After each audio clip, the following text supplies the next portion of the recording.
My stepdaughter tried to destroy my life and chose her real mom, who traded her for $5,000. Now she's calling me crying because her life turned upside down? I married Rick when Olivia was 3 years old. Her birth mother, Denise, was this disaster of a person who disappeared for months at a time and only showed up when she needed money. She'd been arrested twice for theft and once for assault. When Olivia was 4, Denise signed away her parental rights in exchange for Rick not pursuing back child support. We agreed never to tell Olivia about Denise because why would you tell a child their mother traded them for $5,000? So I raised her. I was at every soccer game, every piano recital, every parent-teacher conference. I taught her to ride a bike in our driveway. I held her when she cried about mean girls at school. I paid for her braces with my inheritance money. She called me mom and I called her my daughter. When people said she looked nothing like me, I'd laugh and say she got her dad's genes. For 13 years, that was our life. Then last month, Denise shows up. Olivia's 16 now, and Denise somehow found her on Instagram. Starts messaging her about how she's her real mother and I stole her away.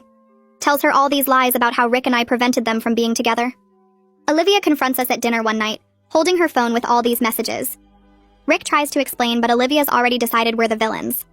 She starts meeting Denise secretly. Olivia starts calling me Laura instead of mom. She tells her friends I'm her stepmother who's been lying to her. She moves all her photos of us off her wall. But here's where it gets interesting. Denise doesn't just want a relationship with Olivia. She wants Rick back, and she starts using Olivia to get to him. Has Olivia leave her phone around with messages visible?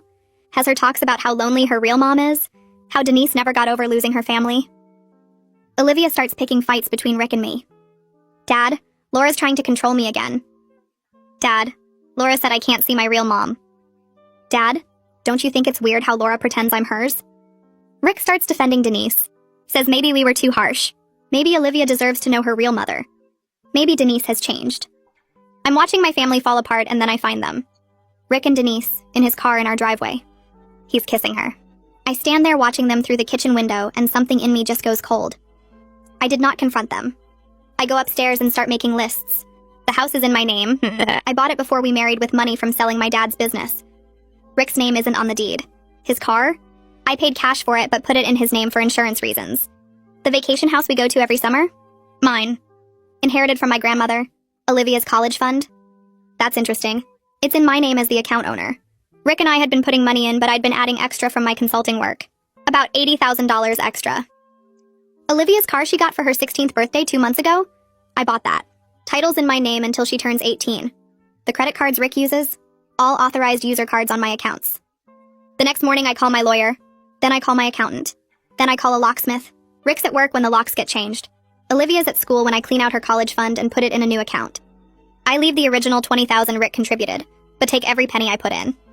I canceled Rick's cards and removed him as an authorized user on all of them. I texted him that he needs to find somewhere else to stay tonight. He calls me, screaming about how I can't lock him out of his own house. I remind him it's not his house. Never was. Olivia comes home from school and tries her key. It doesn't work. She calls Rick crying, and he tells her to go to Denise's apartment. That's when she learns Denise lives in a studio above a liquor store with no heat and roaches everywhere. She texts me, "You can't keep me from my home." I text back, "Your dad can find you somewhere to live. I'm sure your real mom has room." Rick tries to withdraw money from what he thought was our joint account. It's empty. I moved everything to my personal account. He calls me, screaming that I can't take his money. I remind him that every deposit came from my consulting firm. Olivia tries to drive her car to school the next week. The repo company already took it. She calls me sobbing, saying I stole her car. I tell her the car was never hers. It was mine that I let her use. Now she can ask her real mom for rides. I tell her, "You wanted your real mom. Now you have her. Enjoy everything she can provide for you." 3 weeks later, Rick tried to claim common law marriage. His lawyer called on a Tuesday morning while I was making coffee. The guy introduced himself as Charlie Larson and started talking fast about how Rick had rights to marital property and common law marriage, and how I couldn't just lock him out. I listened to him go on for maybe 2 minutes. Then I gave him Faith's phone number and hung up while he was mid-sentence. My coffee was still hot when my phone rang again. Faith was laughing so hard I thought she might be crying. She kept trying to talk but couldn't get words out. Just these gasping sounds between laughs. Finally, she managed to tell me that common law marriage hasn't been a thing in our state since 1991. Even if it was still legal, Rick would have to prove we presented ourselves as married to other people, which was impossible since we actually got legally married 13 years ago. The whole claim was so stupid, Faith couldn't believe a lawyer actually suggested it. She said Charlie must be desperate for billable hours, or Rick lied to him about our situation. I didn't really care which one it was. I went to work and buried myself in spreadsheets for a healthcare client who needed their billing system completely rebuilt. Numbers made sense in a way people didn't anymore. Jeremy noticed I was staying until 9 or 10 every night. He'd bring me coffee around 7 and take over the smaller client accounts without me asking. He never said anything about it, just handled things so I could focus on the big project. My phone buzzed one afternoon with a text from a number I didn't recognize at first. Then I saw the message was from Olivia asking if I could bring her winter clothes because Denise's apartment was freezing, and she only grabbed summer stuff when she left. I read it twice, took a screenshot, and sent it to Faith with a note about documenting Olivia's living conditions. Then I blocked the number. Faith sent Rick's lawyer a formal response the next week. She told me it was 15 pages of case law and statutes explaining exactly why Rick had no claim to anything I owned. She included a complete list of every asset in my name with documentation showing I bought or inherited each one before the marriage, or with my own money during the marriage. The only thing Rick could legally claim was his personal stuff and the car I stupidly put in his name for insurance reasons. Faith said Charlie would probably tell Rick to drop it and focus on the actual divorce instead of wasting time on claims that would get laughed out of court. 2 weeks after I changed the locks, Rick showed up at my office. Security called me from the lobby saying a man named Rick Winters was asking to see me and should they send him up. I walked to my window and looked down at the parking lot. I could see Rick standing by his car, the one I paid for. He looked terrible. His face had stubble like he hadn't shaved in days. His shirt was wrinkled, and even from 5 floors up, I could see something desperate in how he stood there looking up at the building. I told security to escort him off the property, and watched them walk him back to his car. He got in and sat there for a few minutes before driving away. I met with Faith at her office that afternoon. She had divorce papers ready and said I should file first instead of waiting for Rick to make a move. Filing first meant I controlled the narrative and the timeline. I signed everything she put in front of me. My hand didn't shake at all. Faith filed the papers the next morning and had Rick served at the motel where he'd been staying since I locked him out. She sent me a photo of the signed service receipt. Elena Patton called my cell phone 3 days later. She was Olivia's school counselor, and my number was still listed as the primary emergency contact. She told me Olivia had missed 4 days of school in the past 2 weeks. When Olivia did show up, she seemed tired and distracted, not like herself at all. Elena sounded worried and wanted to know if everything was okay at home. I told Elena that Olivia chose to live with her birth mother, Denise, and I wasn't her guardian anymore. I gave Elena Denise's contact information and address. Elena got quiet for a second, then asked if I was sure about this. I said I was completely sure and ended the call. I went back to my spreadsheets but couldn't focus. Jeremy knocked on my office door an hour later. I was on a video call with the healthcare client and I snapped at them about something small, some detail in their data that didn't match up. The client looked surprised, and Jeremy stepped in smoothly, saying we'd follow up with a detailed report tomorrow. After the call ended, Jeremy sat down across from my desk and asked what was going on. I gave him the basic facts without any emotion in my voice. My husband cheated with his ex. My stepdaughter picked the other woman over me. I kicked them both out of my house. Jeremy nodded and said I could take time off if I needed it, and I told him I didn't need time off. I needed to work. I signed up 2 new clients that week, both big healthcare companies that needed help with their data systems. Jeremy looked surprised when I told him I wanted both accounts, but he just nodded and sent me the files. I worked until midnight every night that week building out a business expansion plan that would need 3 new hires and a bigger office space. The numbers filled my head and kept me from thinking about other things, like how Olivia used to fall asleep on my shoulder during movies on Friday nights. Faith called me on Thursday morning while I was reviewing budget projections. She told me Rick's lawyer was pushing hard for spousal support, claiming Rick had been a stay-at-home dad for part of the marriage and deserved compensation. I pulled up my files and reminded Faith that Rick worked full-time at the insurance company for the last 8 years making decent money. Any support claim would be tiny and temporary at best, maybe a few months of minimal payments. Faith agreed and said she'd shut that argument down fast. The next day I got an email from Rick at 6 a.m. The subject line said, "Please read this," and I almost deleted it without opening it. But I clicked it and read the whole thing. He wrote about how he made a terrible mistake, how Denise had manipulated him, how he wanted to come home and fix our family. He said he loved me and always had, that Denise meant nothing, that he would do anything to make this right. I read it once, sitting at my kitchen table with my coffee getting cold. I felt absolutely nothing. No anger, no sadness, no hope. Just empty. I forwarded the whole email to Faith with a note saying, "For the divorce file," and went back to my expansion plan spreadsheets. On Saturday, I was scrolling through my phone during a break from work and saw that Denise had posted new photos on Instagram. Her account was public, so I could see everything. The photos showed her and Olivia at some mall, both of them smiling big and holding shopping bags from expensive stores. The caption said, "Best day with my girl," with a bunch of heart emojis. I looked closer at the photos. Olivia was wearing the same gray hoodie and jeans she'd been wearing in every photo for the past 3 weeks. The shopping bags looked empty. Just props for the camera. The whole thing was fake, staged to make their life look better than it was. I took screenshots and sent them to Faith without any comment. The property appraiser showed up at my house on Monday afternoon. I had to leave work early to meet him there. He was an older guy with a clipboard who walked through every room taking notes and measurements. I followed him through the house I'd bought with money from selling my dad's business. We went through the living room where I'd picked out every piece of furniture, the kitchen where I'd chosen the countertops and backsplash, Olivia's bedroom where we'd spent a whole weekend picking out the perfect shade of purple paint for the walls. She'd been 12 and so excited about redecorating. I stood in her doorway watching the appraiser measure the windows and felt something crack inside my chest. Just a small crack, a tiny break in the cold wall I'd built. I shut it down hard, turned away from the room, and walked the appraiser back downstairs. Faith called me that evening with another update. Rick was now claiming he'd contributed to the house value through home improvements and maintenance over the years. He wanted credit for increasing the property value with his work. I went to my file cabinet and pulled out every receipt I'd saved. I had documentation for every major repair and improvement. New roof in 2019, paid for by me, installed by a contractor. Kitchen renovation in 2020, paid for by me, done by professionals. New HVAC system in 2021, paid for by me with a check I could prove. Rick's contributions had been basic stuff like mowing the lawn and changing light bulbs. I scanned every receipt and emailed them to Faith. Jeremy cornered me in my office the next day and suggested I should talk to someone. He knew a therapist named Alexis Roberts who worked with people going through hard times. I told him I was fine, I just needed help managing my stress levels. He gave me Alexis's number anyway, and I made an appointment for Thursday because Jeremy wouldn't stop bugging me about it. Alexis had an office downtown in a building with lots of windows. She was younger than I expected, maybe 40, with kind eyes that made me uncomfortable. I sat in her office and told her the basic story. Husband cheated, stepdaughter picked the other woman, I kicked them both out. I explained I wasn't there for therapy, just for stress management strategies. Alexis listened without judging me or trying to fix anything. Then she asked me one question that I couldn't stop thinking about later. She asked what I would want Olivia to know if Olivia ever asked me to explain everything. I didn't have an answer. Faith called me 3 weeks after I'd changed the locks. She said her investigator had been following Denise and had some concerning information. The investigator had photos of Denise taking Olivia to bars with her at night. In the photos, you could see Denise going inside the bars while Olivia sat alone in the car waiting. The timestamps showed 11 p.m. on a school night. There were multiple photos from different nights, always the same pattern. Denise would park, go inside, leave Olivia in the car for an hour or more, then come back out. I looked at the photos Faith emailed me. Olivia looked small and tired sitting in that car in the dark parking lots. I told Faith to document everything and keep investigating, but don't take any action yet. Part of me wanted to call CPS right away and report Denise for leaving a minor alone at bars.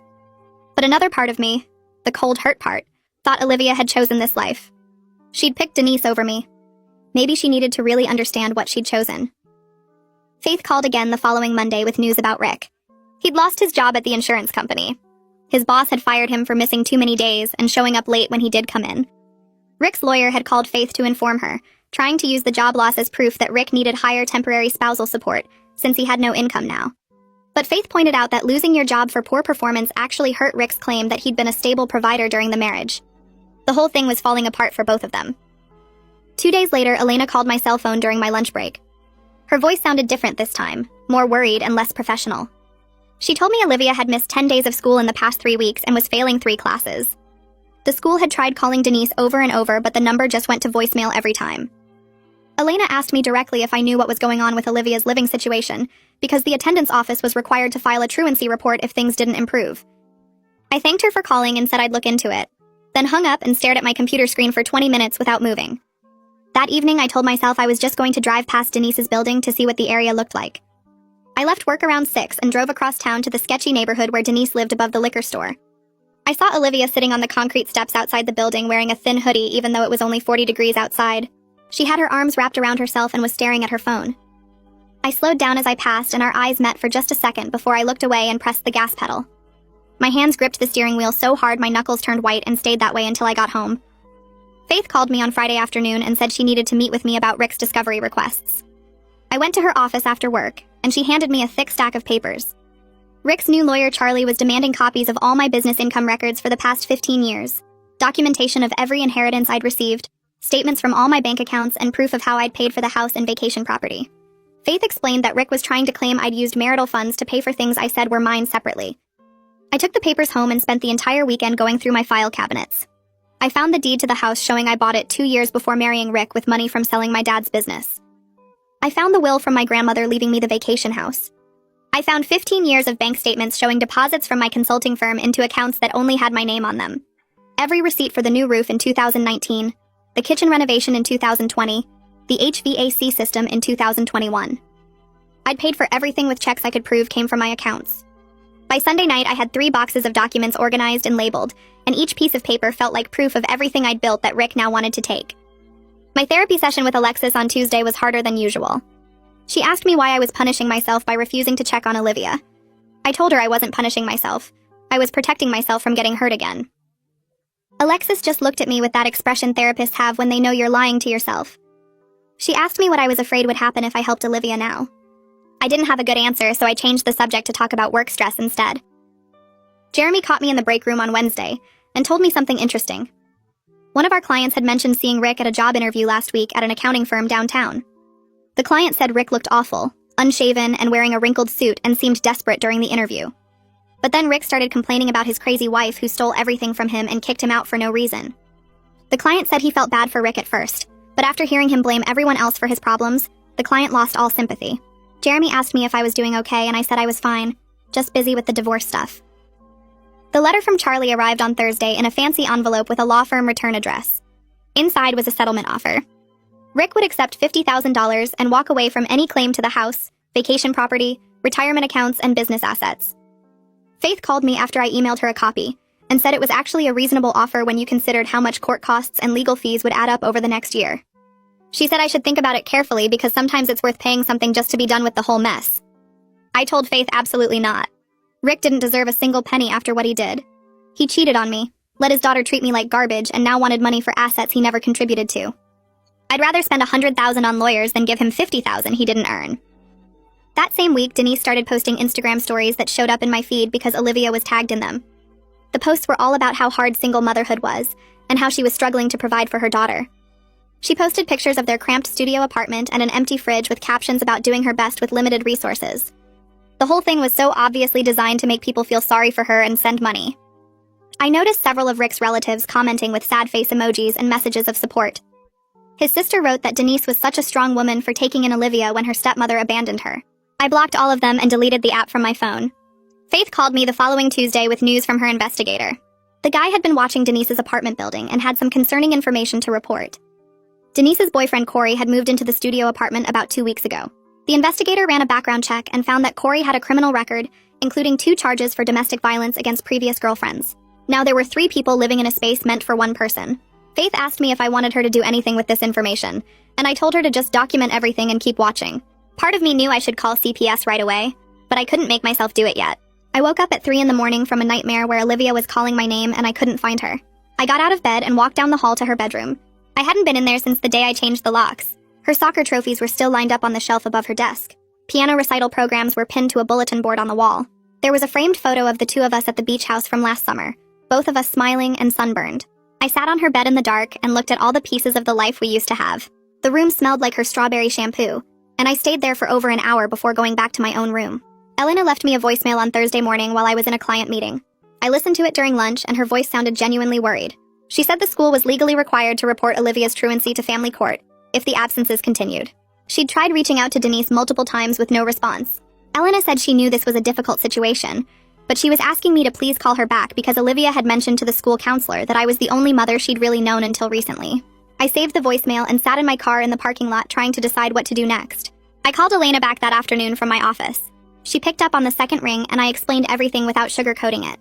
Olivia rejected me for her birth mother who abandoned her as a toddler. I raised her for 13 years and now she was living with Denise in terrible conditions. But that was her choice. Elena listened quietly, and when I finished she was silent for a long moment.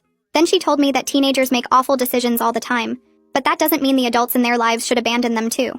I thanked her for her concern and ended the call before she could say anything else that might make me feel worse than I already did. Faith called me the next morning while I was reviewing a client proposal. She scheduled our divorce mediation for 2 weeks out and warned me that Rick would probably bring Denise for emotional support. I needed to be ready to see them together without losing my cool in front of the mediator. I told Faith I could handle it and made a note in my calendar with the date and time. The mediation was scheduled for a Thursday morning at the mediator's office downtown. Jeremy stopped by my office later that day and offered to come to mediation with me as a support person. He said he'd taken time off work before for court stuff with his ex, and he knew how hard it could be to face that alone. I appreciated the offer but told him no.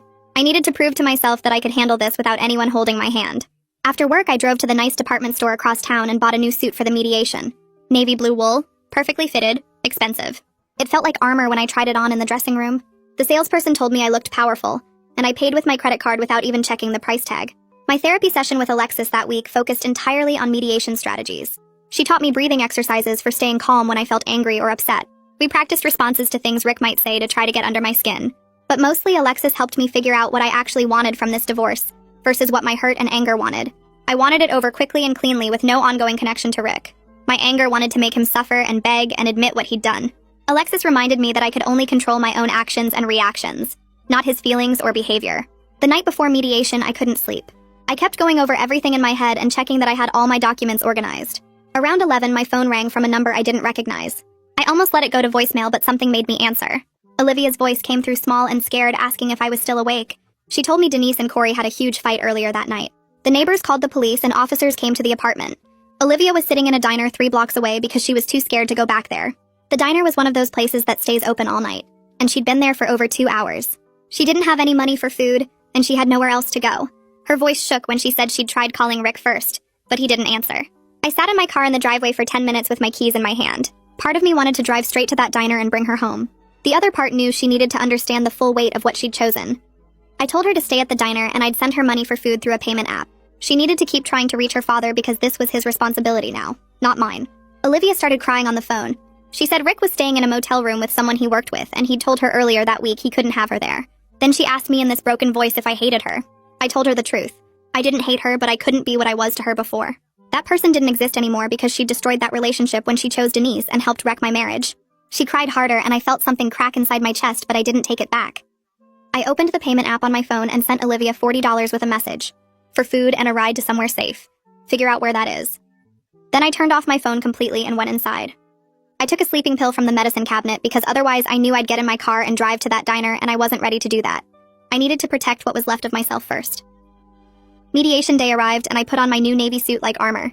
The mediator's office was in a building downtown with bland conference rooms and cheap coffee in the waiting area. Rick showed up 20 minutes late with Denise right next to him. She had the nerve to smile at me like we were old friends meeting for lunch. I looked at her once and then looked away. The mediator called us into the conference room and started explaining the process. I interrupted and told the mediator that Denise wasn't a party to this divorce and needed to leave immediately. Rick tried to argue that she was his support person, but the mediator agreed with me. Denise had to wait in the lobby, and the mediator quickly decided to put Rick and me in separate rooms so we wouldn't have to look at each other while negotiating. The mediator came into my room 20 minutes later carrying a yellow legal pad with Rick's demands written out. Faith sat next to me at the conference table while the mediator read through the list. Rick wanted the vacation house that my grandmother left me in her will. He wanted half of my retirement accounts that I funded entirely from my consulting income. He wanted ongoing spousal support for 5 years. He wanted one of my cars even though he already had the vehicle I bought him. Faith didn't say anything while the mediator talked. She just slid a folder across the table with copies of property deeds, account statements, and inheritance documentation. The mediator looked through the papers for about 10 minutes, making notes on his pad. Then he asked if Faith wanted to make a counteroffer. She told him no counteroffer was necessary because Rick had no legal claim to any separate property I owned before the marriage or inherited during it. The mediator nodded and said he'd go present that to Rick. Faith leaned back in her chair after he left and told me this was going exactly as she expected. Rick was trying to use the mediation to pressure me into giving him something just to make it go away. She said we'd sit here all day if needed because she got paid either way. The mediator called for a break after another hour of going back and forth. I walked out into the hallway to use the bathroom and saw Denise standing by the water cooler on her phone. She had her back to me and didn't notice me come out of the conference room. I heard her tell whoever was on the phone that once Rick got his settlement, they were moving to Florida together. She laughed and said something about beach weather and starting fresh somewhere new. I stood there for a second watching her plan out her future with money she thought Rick would get from me. Rick was sitting in his conference room down the hall actually believing she loved him and wanted to build a life with him. I almost felt sorry for him right then. Almost. But then I remembered him kissing her in our driveway, and I walked past Denise to the bathroom without saying anything. The mediation ended 3 hours after it started with no agreement reached. Rick wouldn't accept that he wasn't entitled to my property, and I wasn't giving him anything beyond his clothes and the car already titled in his name. Faith packed up her files and told me we'd be headed to court now. She said it would cost us both money and legal fees, but the outcome would be the same. I'd keep everything, and Rick would get nothing except maybe a few thousand in temporary spousal support if the judge felt generous. We walked out together, and I saw Rick standing by his car with Denise. She had her arm around his waist and was talking to him quietly. He looked defeated and angry at the same time. I got in my car and drove home without looking at them again. I turned my phone back on after I got home and found 12 missed calls from Olivia. There was a voicemail from 2 hours earlier. I sat in my car in the garage and played it. Olivia's voice sounded tired and flat. She said she went back to the apartment after staying at the diner. Corey was gone, and Denise was acting like nothing happened the night before. She said Denise told her the police thing was no big deal and Corey would be back in a few days. Olivia asked if I was still mad at her. Then the message ended. I saved it and forwarded it to Faith as documentation of the living situation. Then I went inside and made dinner for one. 2 days later, I got an email from Elena at Olivia's school. The subject line said truancy notification. She wrote that she was formally filing a report with family court about Olivia's attendance. Olivia had missed 15 days so far this semester and was failing 3 classes. The email was professional and included all the official language about court procedures and parental responsibility. But at the bottom, she added a note that wasn't part of the formal notification. She wrote that off the record she hoped I would think about what was best for Olivia beyond the hurt between us. I read that line 5 times before I closed the email. Then I called Alexis and asked if she had any emergency appointment slots available. Alexis saw me that afternoon in her office downtown. I sat in the chair across from her desk and tried to explain why I needed to talk right then. But as soon as I started talking about Elena's email, I started crying. Not quiet tears, but actual sobbing that I couldn't control. I told Alexis about changing Olivia's diapers when she was 3, and Rick was working double shifts. About teaching her to read by going through picture books every night before bed. About holding her after her first breakup with a boy from her freshman class. About how none of that mattered when Denise showed up with her lies and her Instagram messages. Alexis handed me tissues and waited until I could breathe normally again. Then she asked me one question. She wanted to know what I was afraid would happen if I helped Olivia now. I sat there trying to come up with an answer that made sense. Finally, I told Alexis the truth. I was scared that if I let Olivia back into my life, she would just choose Denise again. That I would open myself up and start caring again, and Olivia would decide her real mom was better after all. That I would have to survive that rejection twice, and I didn't think I could do it. Alexis wrote something in her notebook and asked me if I thought Olivia understood what she lost now. I said I didn't know. Maybe she did. Maybe she was just scared and alone and looking for any way out of Denise's apartment. Alexis told me I didn't have to decide anything right now. I could sit with these feelings and figure out what I actually wanted, versus what my hurt and anger wanted. Faith called me 3 days later with an update on the divorce. Rick's lawyer withdrew from the case. Rick hadn't paid him in 6 weeks and couldn't afford to keep him on. Faith said Rick was now representing himself, which meant everything would take longer and be messier. People representing themselves always dragged things out because they didn't understand court procedures or filing deadlines. She said we should expect the divorce to take at least another 4 months now instead of wrapping up in 6 weeks. I asked if that changed anything about the outcome. Faith said no. Rick still had no legal claim to my property. It just meant more court dates and more paperwork. My phone buzzed while I was on the call with Faith. A text from Olivia came through with a photo attached. I opened it after I hung up and saw her report card. 3 Fs in English, math, and history. An AD in science and a C- in art. The text below the photo just said, "I'm sorry." Nothing else. No explanation or excuses. Just those 2 words. I stared at the message for a long time trying to figure out what she was apologizing for. Sorry for failing. Sorry for choosing Denise. Sorry for helping destroy my marriage. Sorry for calling me Laura instead of Mom. I didn't respond to the text. Instead, I saved the screenshot and added it to the folder I was keeping of everything related to Olivia's situation. The next morning, I called Elena at the school.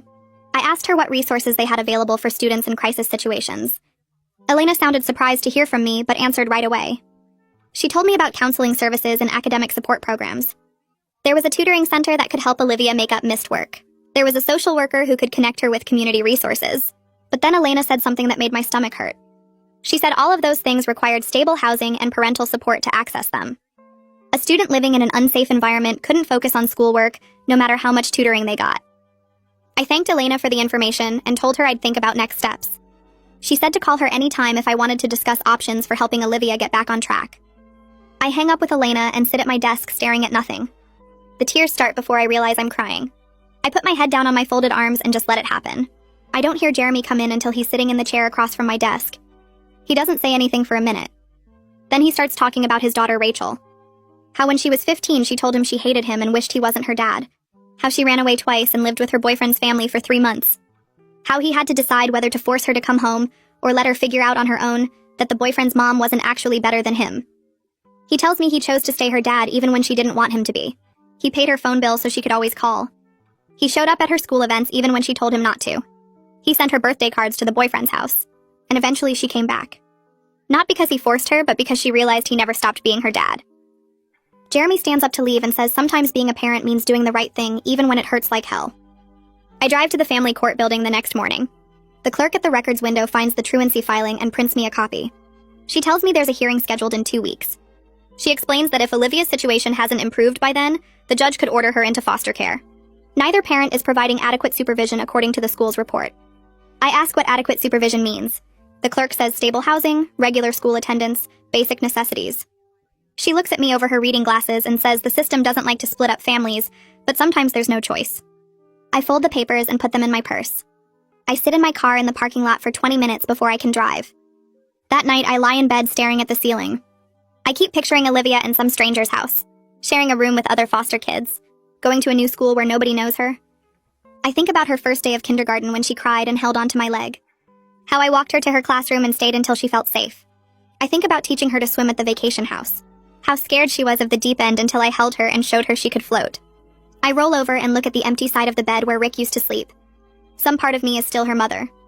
I raised her for 13 years, changed her diapers and made her lunch and helped her with homework. She called me mom. That has to count for something even if she doesn't call me that anymore. I can't let her go into foster care. I just can't. I text Olivia at 7 in the morning. I tell her I'll help her, but there are conditions. She has to admit that Denise lied to her about me keeping them apart. She has to commit to going back to the school every single day. She has to accept that our relationship will never be what it was before. I tell her to think carefully before she responds because I won't make this offer twice.